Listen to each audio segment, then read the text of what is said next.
ಇಲ್ಲಿ ವೆಂಕಟಾಪುರ ಶಾಲೆಯಲ್ಲಿ ಶಿಕ್ಷಣ ಕೆಲಸ ಮಾಡ್ತಾ ಇದ್ದೀನಿ ಸರ್. ಈಗ ಇಲ್ಲಿ ಮಕ್ಕಳಿಗೆ ನಾವು ಮೊದಲು ಗಣಿತ ಮಟೀರಿಯಲ್ಗಳ ಬಗ್ಗೆ ಶಿಕ್ಷಕರ ಜೊತೆ ಚರ್ಚೆ ಮಾಡಿ ದಯವಿಟ್ಟು. ಮಕ್ಕಳಿಗೆ ಗಣಿತದ ಬಗ್ಗೆ ಆಸಕ್ತಿ ಹುಟ್ಟಿಸಿದಾಗ ಮಾತ್ರ ಯಾವುದೇ ಒಂದು ಸಬ್ಜೆಕ್ಟ್ ನಾವು ಈಸಿಯಾಗಿ ಕಲಿಸಬಹುದು ಸರ್. ಅಂತ ಒಂದು ಆಸಕ್ತಿ ಹುಟ್ಟಿಸೋದಕ್ಕೆ ಒಂದು ಚಟುವಟಿಕೆ ಮಾಡಿದ್ವಿ ಸರ್. ಅದು ದಯವಿಟ್ಟು ಆ ಚಟುವಟಿಕೆ ನೀವು ಪಾಲ್ಗೊಳ್ಳಬೇಕು ಅಂತ ಹೇಳಿ ನಮ್ಮ ಆಶಯ ಸರ್. ಇಲ್ಲಿ ನಿಮ್ಮ ಹುಟ್ಟಿದ ದಿನಾಂಕ ತಿಳಿಸಲಿ ಅಂತ ಹೇಳಿದೆ ಸರ್. ಅಂದ್ರೆ ನಿಮ್ದು ಡೇಟ್, ಯಾವ ಡೇಟಿಗೆ ನೀವು ಹುಟ್ಟಿರಿ ಅಂತ ಹೇಳಿ, ಅಂದ್ರೆ ಮಂತ್ ಏನ್ ಹೇಳ್ತಿಲ್ಲ ಸರ್. ಇಲ್ಲಿ ಜಸ್ಟ್ ಯಾವ ಡೇಟಿಗೆ ಹುಟ್ಟಿರಿ ಅಂತ ಹೇಳಿ ನಾವು ಹೇಳ್ತಾ ಇದ್ದೀವಿ ಸರ್. ಇಲ್ಲಿ ಸರ್ ಈಗ ಉದಾಹರಣೆಗೆ ಮಾರ್ಚ್ 15 ಹುಟ್ಟಿರಂದ್ರೆ 15 ಅಷ್ಟು ಹೇಳ್ತಾ ಇದ್ದೀವಿ ಆ ರೀತಿ.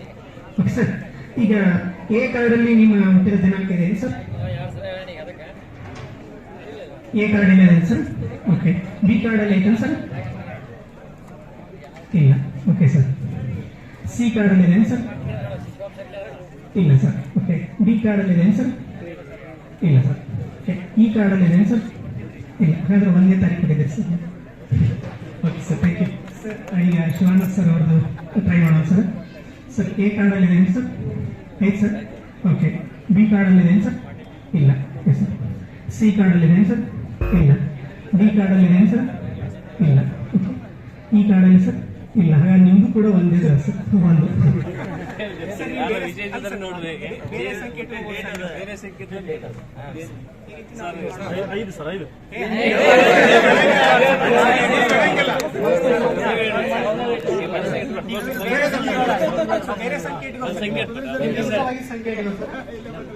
ಎ ಎಲ್ಲಿದೆ ಸರ್. ಎ ಎಲ್ಲಿದೆ ಸರ್. ಓಕೆ. ಬಿ ಎಲ್ಲಿದೆ ಸರ್. ಬಿ ಎಲ್ಲಿ ಇಲ್ಲ ಸರ್. ಸಿ ಎಲ್ಲಿದೆ ಸರ್. ಇಲ್ಲ. ಡಿ ಎಲ್ಲಿ ಸರ್. ಇದೆ ಸರ್. ಓಕೆ. ಇ ಎಲ್ಲಿ ಸರ್. ಇಲ್ಲ. 9 ಸರ್.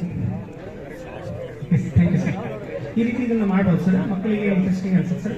ಆಮೇಲೆ ಇಲ್ಲಿ ಒಂದು ಮೆದುಳಿಗೆ ಕೆಸರತ್ತು ಅಂತ ಇದೆ ಸರ್. ಇಲ್ಲಿ ಭಾಗಾಕಾರ ಆಗಿರೋದ್ರಿಂದ ಒಂದು ಹಾಗೆ ಭಾಗಕಾರಕ್ಕೆ ಸಂಬಂಧಪಟ್ಟಂತೆ ಒಂದು ಸಣ್ಣ ಲೆಕ್ಕವನ್ನು ಕೊಟ್ಟಿದ್ದೇನೆ ಸರ್. ಇಲ್ಲಿ ಕೇವಲ 4 ರೇಖೆಗಳನ್ನು ಎಳೆದು ವೃತ್ತವನ್ನು 11 ಭಾಗ ಮಾಡುವುದು ಹೇಗೆ? ಈಗ ಉದಾಹರಣೆಗೆ ಸರ್, ನಾವು ಈಗ ಒಂದು ವೃತ್ತವನ್ನು ಹಾಕಿದ್ದೀವಿ ಅಂದ್ರೆ ಸರ್, 1 ಗೆರೆ ಹಾಕಿದಾಗ 2 ಭಾಗ ಆಗ್ತಾ ಇದೆ ಸರ್. ನೀವು 4 ಗೆರೆ ಹಾಕಿ 11 ಭಾಗ ಮಾಡಬೇಕು ಸರ್. ಟ್ರೈ ಮಾಡೋದು ಸರ್. Okay sir, please.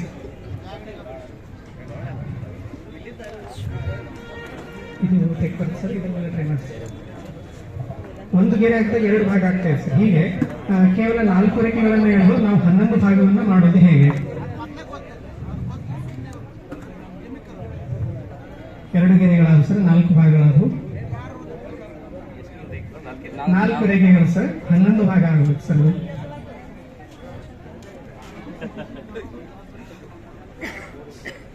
3 ರೇಖೆಗಳು ಎಳೆದಿದ್ದಾರೆ ಸರ್. ಈಗ 6 ಭಾಗಗಳಾಗಿವೆ ಸರ್. ಇನ್ನೂ 1 ಗೆರೆ ಎಳೆದಾಗ ಇನ್ನೂ 5 ಭಾಗಗಳು ನಮ್ಗೆ ಸಿಗಬೇಕಾಗಿದೆ ಸರ್. ಅದೇ ಸರ್, ಈಗ ಅಲ್ಲೇ ಸಿಕ್ತಿರೋದು ಸರ್. ಈ ರೀತಿ ಆಕ್ಟಿವಿಟೀಸ್ ಕೊಟ್ಟಾಗ ಮಕ್ಕಳಿಗೆ ಇಂಟ್ರೆಸ್ಟಿಂಗ್ ಅನ್ಸುತ್ತೆ ಸರ್. ಇಲ್ಲಿ ಬಹಳ ಸರಳ ಸರ್. ಇದು ಹೇಗಂದ್ರೆ, ಈಗ ಒಂದು ವೃತ್ತ ಹಾಕಿದಾಗ ಸರ್, 1ನೇ ಗೆರೆಯನ್ನ ಹಾಕೋದು ಸರ್. 2ನೇ ಗೆರೆಯನ್ನ 1ನೇ ಗೆರೆ ಕಟ್ ಆಗುವಂತೆ 2ನೇ ಗೆರೆ ಹಾಕ್ಬೇಕು ಸರ್. 3ನೇ ಗೆರೆ ಹಾಕುವಾಗ ಸರ್, ಈ 2 ಗೆರೆಗಳನ್ನು ಕಟ್ ಆಗುವಂತೆ 3ನೇ ಗೆರೆ ಹಾಕ್ಬೇಕು ಸರ್. 4ನೇ ಗೆರೆ ಹಾಕುವಾಗ ಸರ್, ಈ 3 ಗೆರೆಗಳನ್ನು ಕಟ್ ಆಗುವಂತೆ ನಾವು 4ನೇ ಗೆರೆ ಹಾಕ್ಬೇಕು ಸರ್. ಅವಾಗ 1 2 3 4 5 6 7 8 9 10 11 ಭಾಗಗಳು ಸಿಗ್ತಾ ಇದಾವೆ ಸರ್.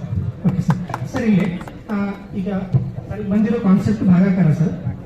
ಇಲ್ಲಿ ಭಾಗಾಕಾರ ಅದರಲ್ಲಿ ಮುಖ್ಯವಾಗಿ ನಮ್ಗೆ ಏನು ಕ್ವಶನ್ಸ್ ರೈಸ್ ಆಗ್ತಾ ಉಂಟು ಸರ್. ಭಾಗಾಕಾರದ ಅರ್ಥ ಏನು? ಭಾಗಾಕಾರದ ಅರ್ಥ ಏನು? ಭಾಗಾಕಾರದ ಅರ್ಥ, ಭಾಗಾಕಾರ ಅಂದ್ರೆ ಏನು ಅಂದಾಗ ನಾವೇನ್ ಹೇಳ್ತಾ ಇದ್ದೀವಿ ಸರ್, ಪುನರಾವರ್ತಿತ ವ್ಯವಕಲನವೇ ಭಾಗಾಕಾರ ಅಂತ ಹೇಳ್ತಾ ಇದೀವಿ. ಆದ್ರೆ ಪುನರಾವರ್ತಿತ ವ್ಯವಕಲನ ಭಾಗಾಕಾರ ಅಷ್ಟೇ ಅಲ್ಲ, ಗುಣಾಕಾರದ ವಿಲೋಮ ಕೂಡ ಭಾಗಾಕಾರ ಅಂತ ಕಲಿಸ್ತಾ ಇದ್ದೇವೆ ನಾವು. ಹಾಗಾಗಿ ಆ 2 ಕಾನ್ಸೆಪ್ಟ್ ಅನ್ನ ನಾವು ಯಾವ ರೀತಿ ಕಲಿಸಬಹುದು ಅಂತ ಹೇಳಿ ಇಲ್ಲಿ ಹೇಳ್ತಾ ಇದ್ದೀವಿ ಸರ್. ಆಮೇಲೆ ಭಾಗಾಕಾರ ಒಳಗೊಂಡ ಪ್ರಕ್ರಿಯೆಗಳು ಯಾವುವು? ಭಾಗಾಕಾರ ಅಂದ್ರೆ ಇಲ್ಲಿ 2 ರೀತಿ ಹೇಳ್ತಾ ಇದ್ದೀವಿ ಸರ್. ಇಲ್ಲಿ ಭಾಗ ಮಾಡುವುದು ಮತ್ತು ಹಂಚುವುದು, ಸಮ ಗುಂಪು ಮಾಡುವುದು, ಗ್ರೂಪಿಂಗ್ ಅಂಡ್ ಶೇರಿಂಗ್, ಗ್ರೂಪ್ ಮಾಡೋದು ಮತ್ತು ಶೇರ್ ಮಾಡೋದು, ಈ 2 ರೀತಿಯಲ್ಲಿ ಹೇಳ್ತಾ ಇದ್ದೀವಿ ಸರ್. ಅಂತ ಭಾಗಾಕಾರವನ್ನು ನಾವು ಎಲ್ಲ ಲೆಕ್ಕಗಳನ್ನು ಏನ್ ಮಾಡ್ತೀವಿ ಸರ್, ಬಲಗಡೆಯಿಂದ ಮಾಡ್ತಾ ಇದ್ದೀವಿ. ಸಂಕಲನ ಇರ್ಬೋದು, ವ್ಯವಕಲನ ಇರ್ಬೋದು, ಗುಣಾಕಾರ. ಇದನ್ನ ಎಡಗಡೆಯಿಂದ ಯಾಕೆ ಮಾಡ್ತಾ ಇದ್ದೀವಿ ಅನ್ನೋದನ್ನ ಇಲ್ಲಿ ಕಾನ್ಸೆಪ್ಟ್ ನೀವು ಸ್ವಲ್ಪ ಟೈಮ್ ಕೊಟ್ಟರೆ ಎಲ್ಲ ಹೇಳ್ಕೊಡ್ತೀನಿ ಸರ್. ಆನಂತರ ಇಲ್ಲಿ ಭಾಗಾಕಾರವನ್ನು ಕಲಿಸಲು ಕ್ರಮವಾಗಿ ಬಳಸಬೇಕಾದ ಹಂತಗಳು ಯಾವುವು? ಇಲ್ಲಿ ನಾವು ಗಣಿತದ ಯಾವುದೇ ಕಾನ್ಸೆಪ್ಟ್ ಅನ್ನು ಕಲಿಸಬೇಕಾದ್ರೆ ಮಗು ಫಸ್ಟ್ಗೆ ಮೂರ್ತ ವಿಧಾನ ಅಂತಿದೆ ಸರ್. ಅಂದ್ರೆ ಅದು ಕಾಂಕ್ರೀಟ್ ಸ್ಪರ್ಶದ ಮೂಲಕ ಮೊದಲು ಕಲಿಬೇಕು. ಆನಂತರ ಅದನ್ನ ಪ್ರಾತಿನಿಧ್ಯಾತ್ಮಕವಾಗಿ ಅಂದ್ರೆ ರೆಪ್ರೆಸೆಂಟೇಟಿವ್ ಆಗಿ ಕಲಿಸ್ಬೇಕು. ಆನಂತರ ಅಮೂರ್ತವಾಗಿ ಕಲಿಸ್ಬೇಕು. ಕೊನೆಗೆ ನಾವೇನ್ ಮಾಡ್ತಾ ಇದ್ವಿ ಅದನ್ನ ಮೌಲ್ಯಮಾಪಕಕ್ಕಾಗಿ ಮಕ್ಕಳಿಗೆ ಇಂಟ್ರೆಸ್ಟಿಂಗ್ ಆಗುವಂತಹ ಚಟುವಟಿಕೆಗಳನ್ನ ಮತ್ತು ಆಟಗಳನ್ನ ಇದು ಮಾಡ್ಬೇಕು ಸರ್. ಅನಂತರ ಈಗ ಭಾಕಾರ ಮಾಡುವಾಗ ಮಕ್ಕಳು ಏನ್ ಮಾಡ್ಬೇಕು ಸರ್, ಒಂದು ಬಾರಿಗೆ ಒಂದೇ ಅಂಕೆನ ಇಳಿಸ್ಕೋಬೇಕು, 2 ಅಂಕೆ ಇಳಿಸೋಬಾರ್ದು ಅಂತ ನಾವು ಹೇಳಿರ್ತೀವಿ. ಯಾಕೆ ಅನ್ನೋದನ್ನ ನಾವಿಲ್ಲಿ ಈ 3 ವಿಧಾನಗಳನ್ನು ಬಳಸಿ ಮಗುವೆ ಕ್ಲಿಯರ್ ಮಾಡ್ತಾ ಇದ್ದೀವಿ ಸರ್. ಆಮೇಲೆ ಭಾಕಾರಕ್ಕೆ ಸಂಬಂಧಿಸಿದಂತೆ ಕೆಲವು ಚಟುವಟಿಕೆಗಳನ್ನ ನಾವು ಮಾಡ್ತಾ ಇದ್ದೀವಿ ಸರ್. ಹೀಗೆ ಸರ್ ಇಲ್ಲಿ ಇನ್ನೊಂದು ನಿಮ್ಗೆ ರಿಕ್ವೆಸ್ಟ್ ಹೇಳಿದ್ರು ಸರ್, ಇಲ್ಲಿ ಮಟೀರಿಯಲ್ಗಳನ್ನ ನೀವು ಒಂದು ಸ್ವಲ್ಪ ವೀಕ್ಷಣೆ ಮಾಡ್ಬೇಕು ಸರ್. ಈಗ ಯಾಕಂದ್ರೆ ಸರ್ ಇಲ್ಲಿ ಲೋ ಕಾಸ್ಟ್ ಮಟೀರಿಯಲ್ ಬಳಸಿದ್ವಿ ಸರ್, ಜೊತೆಗೆ ನಾನ್ ಟೇರೇಬಲ್ ಡ್ಯೂರೇಬಲ್ ಅದ ಸರ್. ಈಗ ನೋಡಿ ಸರ್, ಇದು ನಮ್ದು ಬೈಕ್ ಸೀಟ್ ಕವರ್ ಇದೆ ಸರ್. ಇದು ಬೈಕ್ ಸೀಟ್ ಕವರ್ ಸರ್. ಇಲ್ಲಿ ನಮ್ಮ ಶಿಕ್ಷಕರು ಏನ್ ಮಾಡ್ತಾ ಇದ್ರು ಸರ್, ಸಾಕಷ್ಟು ಎನರ್ಜಿನ ಹಾಕಿರ್ತಾರ, ಟೈಮ್ ಹಾಕಿರ್ತಾರ, ಮನಿಯನ್ನು ಹಾಕಿರ್ತಾರ, ಹಣ ಹಾಕಿರ್ತಾರ ಸರ್. ಆದ್ರೆ ಅವು ಹಾಳೇಲಿ ಮಾಡಿಬಿಡೋಣ ಹಾಳಾಗುತ್ತೆ ಸರ್. ಹಾಗಾಗಿ ನಾನು ಈ ಒಂದು ಮೆಟೀರಿಯಲ್ ಯೂಸ್ ಮಾಡಿದ್ದೀನಿ ಸರ್. ಇವುಗಳನ್ನ ನಾವು ಬಳಸ್ಕೊಂಡು ಹೇಳ್ಬೋದು ಸರ್. ಹಾ ಸರ್, ಅದ್ರ ಜೊತೆಗೆ ಸರ್ ಇಲ್ಲಿ ಇದು ಒಂದು ಸರ್, ಈಗಲೇ ನೀವು ನೋಡ್ರಿ ಸರ್, ಇದು ಕಾನ್ಸ್ಟೆಂಟ್ ಶೀಟ್ ಸರ್. ಈಗ ನೀವು ಜಗದೀಶ್ ಸರ್, ಓಕೆ ಸರ್, ನಿಮ್ ಬರ್ರಿ ಅಂತಂದ್ರೆ ಸರ್, ಇದ್ರ ಮತ್ತೆ ನಾವು ಏನ್ ಮಾಡ್ಬೋದು ಸರ್, ಈಗ ಬೇರೆ ಬಂದಾಗ ಅವ್ರ ಹೆಸರು ಕೂಡ ಬರೀಬೋದು ಸರ್. ಜಸ್ಟಿಸ್ ಮಾಡಿಬಿಟ್ಟು ರೀಯೂಸೇಬಲ್ ಸರ್, ಹಿಂಗ್ ಮಾಡಿದ್ರೆ ಹಾಡಿ ಆಗಲ್ಲ ಸರ್. ಆಮೇಲೆ ಇಲ್ಲಿ ನೀವು ಸ್ವಲ್ಪ ಬಂದು ಸರ್ ಈ ಕಡೆ ಹೊಂದಿಸೋಣ ಬಾ ಅಂತ ಹೇಳಿ ಕೆಲವು ಚಟುವಟಿಕೆಗಳು ಮಾಡಿದ್ವಿ ಸರ್. ಈ ಕಾರ್ಡ್ ಅನ್ನ ನೋಡಿ ಸರ್, ಇದು ಕೂಡ ವೇಸ್ಟ್ ಮೊಬೈಲ್ ಕಾರ್ಡ್ ಸರ್. ಇದು ಸ್ಕ್ರೀನ್ ಕಾರ್ಡ್ ಹಾಕಿದ್ಮೇಲೆ ಇದು ವೇಸ್ಟ್ ಉಳಿದಿರುತ್ತೆ ಸರ್. ಅದನ್ನ ನಾವು ಬಳಸಿದ್ವಿ ಅಂದ್ರೆ ಸರ್, ಇದು ಪರ್ಮನೆಂಟ್ ಮಾರ್ಕ್ ಅಲ್ಲಿ ಬಳಸ್ಬಿಡೋಣ, ಅದು ವೇಸ್ಟ್ ಆಗೋದಿಲ್ಲ ಸರ್. ಮಕ್ಕಳು ಎಷ್ಟು ದಿನ ಬಳಸಿದ್ರು ಏನೂ ಆಗೋದಿಲ್ಲ ಸರ್. ಆದ್ರೆ ನಾವು ಇದನ್ನ ಮತ್ತೆ ಟೈಮ್ ಉಳಿಸ್ಬಿಟ್ಟು ಸರ್, ಮತ್ತೆ ಬೇರೆ ಟೇಲಂಗಳನ್ನು ಮಾಡ್ಬೋದು, ಬೇರೆ ಇದನ್ನ ಮಾಡೋದಕ್ಕೆ ಅದು ಹೆಲ್ಪ್ ಆಗುತ್ತೆ ಸರ್. ಇಲ್ಲಿ ಮೀನಕ್ಕೆ ಗಾಳ ಹಾಕೋಣ ಅಂತ ಹೇಳಿ ಮಾಡಿ ಸರ್. ಇಲ್ಲಿ ಏನ್ ಮಾಡೋದು ಸರ್, ಒಂದೇ ಉತ್ತರ ಬರುವಂತಹ ಮೀನುಗಳನ್ನ ಹೊಂದಿಸ್ಬೇಕು ಸರ್. ಈ ರೀತಿ ಈಗ ಇದು 27 ಭಾಗಲೇ 9 ಬರ್ತಾಯಿದೆ ಸರ್, 16 ಭಾಗಲೇ 8 ಬರ್ತಾಯಿದೆ. ಅಂಡ್ ಈ ಗಾಳ ಹಾಕಂದ್ರೆ ಒಂದು ಜೋಡಿಸ್ಬೇಕು ಸರ್, ಒಂದೇ ಉತ್ತರ ಬರುವಂತ ಒಂದು ಜೋಡಿಸ್ಬೇಕು ಸರ್. ಇದು ಕೂಡ ನೀವು ನೋಡಿದ್ರೆ ಸರ್, ಈಗ ಇದು ಕೂಡ ವೇಸ್ಟ್ ಮೊಬೈಲ್ ಸರ್ ಶೀಟು, ಇದ್ರ ಮೇಲೆ ಬರೆದಿದೆ ಸರ್ ಪರ್ಮನೆಂಟ್ ಮಾರ್ಕರ್ ಇಂದ. ಇಲ್ಲಿ ಮಕ್ಕಳಿಗೆ ಇದು ಏನು ಸರ್, ಗುಣಾಕಾರಕ್ಕೂ ಧಾಕಾರಕ್ಕೂ ಸಂಬಂಧ ಇದೆ ಅಂತ ಹೇಳಿ ಹೇಳ್ಬಹುದು.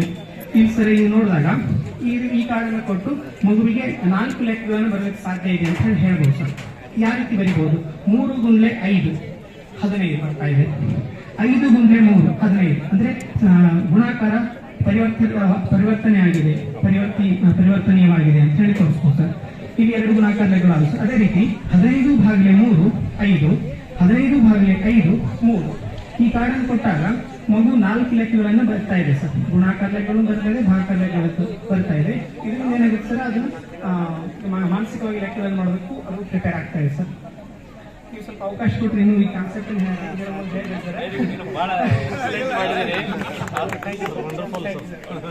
ಧನ್ಯವಾದಗಳು ನಿರಂಜನ್ ಸರ್ ಅವರಿಗೆ.